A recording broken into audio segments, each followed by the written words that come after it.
कई धार्मिक पुराणों में स्वर्गलोक और पाताल लोक का वर्णन मिलता है। ऐसा माना गया है कि स्वर्गलोक में देवताओं का वास होता है और पाताल लोक में राक्षसों का निवास होता है।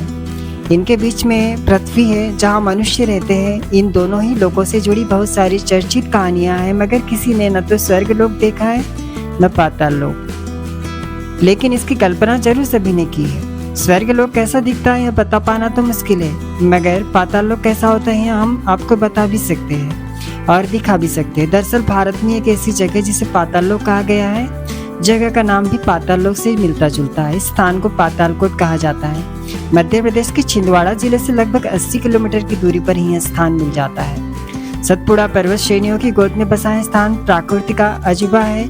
जमीन से 1700 फुट की गहराई में बसे इस क्षेत्र को पातालकोट यूं ही नहीं कहा जाता। इससे जुड़े कई रहस्य, पौराणिक कथाएं और तथ्य है। चलिए आज इस आर्टिकल में हम आपको पाताल लोक से जुड़ी कुछ ऐसी रहस्यमयी और रोचक बातें बताएंगे कि आप दंग रह जाएंगे। शहर की चकाचौंध से दूर पातालकोट में न तो आपको गगनचुंबी इमारत नजर आएगी और न ही यहाँ आपको शहरों जैसी हाई फाई लाइफस्टाइल दिखेगी। चारों ओर से पहाड़ी और जंगलों से घिरे पाताल लोक में 12 गाँव है।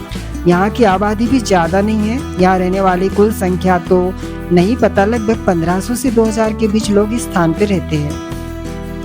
इस विहंगम घाटी में रहने वाले लोग गोंड और भारिया जनजाति के आदिवासी हैं। आपको जानकर हैरानी होगी कि पातालकोट के कुछ गांव ऐसे भी हैं जहां कभी धूप नहीं आती। हमेशा बदली सी रहने के कारण कुछ गांव हमेशा अंधेरे में डूबे रहते हैं। वहीं जिन गांव में धूप आती है तो दोपहर के समय वहां केवल 2 घंटे ही उजाला होता है। जब बात पातालकोट की आती है तो इससे जुड़ी एक पौराणिक कहानी भी याद आ जाती है। ऐसा माना जाता है कि रामायण काल में जब राम रावण युद्ध हो रहा था, तब अपने आराध्य भगवान शिव की आराधना के लिए रावण का पुत्र मेघनाथ इसी स्थान पर आया था।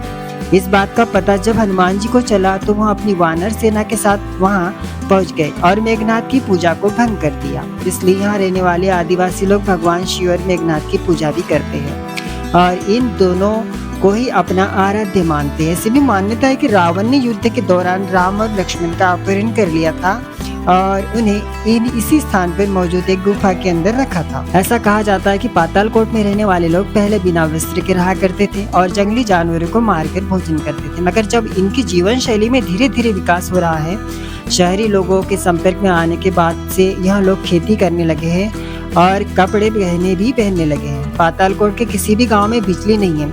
हालांकि इस क्षेत्र में बिजली लाने का काम चल रहा है, मगर यहाँ आसान नहीं है क्योंकि जमीनी तल से यह क्षेत्र काफी नीचे है और यहाँ जाने का रास्ता भी दुर्गम है। पातालकोट में रहने वाले लोग अभी भी मिट्टी और घास फूस के घर बनाकर जीवन यापन कर रहे हैं। इस क्षेत्र में दुर्लभ जड़ी बूटियां पाई जाती है। यहाँ के लोग आम के पेड़ भी खूब उगाते हैं। महुआ की सब्जी और आम की गुठली की रोटी यहाँ के लोगों का मुख्य भोजन है। पातालकोट में सबसे ज्यादा सम्मान वैद्य का होता है, जिसे भूमिका कहा जाता है। ऐसा कहा जाता है कि यहाँ के लोग ज्यादा बीमार नहीं पड़ते और अगर पड़ भी जाते हैं तो वैद्य द्वारा इनका इलाज कर लिया जाता है। अपने लिए जरूरी वस्तुओं खरीदने के लिए यह लोग पातालकोट से लगभग 20 किलोमीटर दूरी पर स्थित तामिया तहसील के बाजार में जड़ी बूटियों को बेचने जाते हैं और वहीं से अपनी जरूरत का सामान भी लाते हैं। पातालकोट अब एक दार्शनिक स्थल बन चुका है। पहले शहरी लोग यहाँ जाने से डरते थे क्योंकि यहाँ का रास्ता दुर्गम था और बीच में कई जंगली जानवर भी मिल जाते थे।